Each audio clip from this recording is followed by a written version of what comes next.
Capitol Hill, who was up all night watching the vote, and we'll go to Kristen after that. Casey, good morning to you.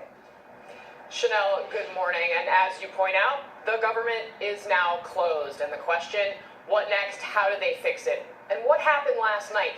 There were 2+ hours of debate on the Senate floor as a vote, the critical vote, was held open. There were rare private conversations, groups of senators trying to hash out a last-minute deal, but ultimately they couldn't do it before midnight. And that was after a day of negotiations, President Trump summoning Chuck Schumer, the top Democrat, to lunch at the White House where they had cheeseburgers. They thought they had a deal, but then the Chief of Staff, John Kelly, calls Schumer later in the day, says this isn't conservative enough, and it all fell apart from there. So the question now, who is going to take the blame as they try to figure out what happens? Of course, dreamers watching from the sidelines, wondering what is going to happen to their future.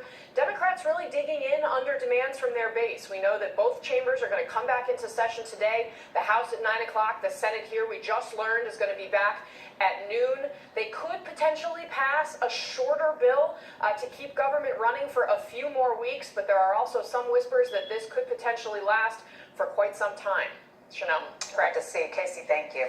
Today is also the one-year anniversary of the president's inauguration, a date that he was planning to celebrate at his Florida estate. Instead, he's up early at the White House, and he is already tweeting this morning about the shutdown. NBC's Kristen Walker is there at 1600 Pennsylvania Avenue for us with more on that. Kristen, good morning.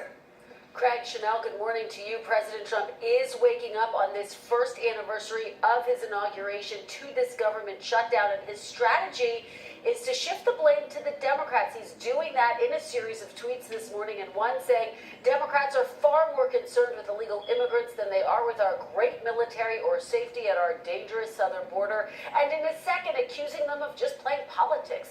This is the one-year anniversary of my presidency, and the Democrats wanted to give me a nice present. Hashtag Democrat shutdown. So what's the plan now? Well, the president, I'm told, will likely work the phones throughout the weekend and possibly schedule more meetings with lawmakers.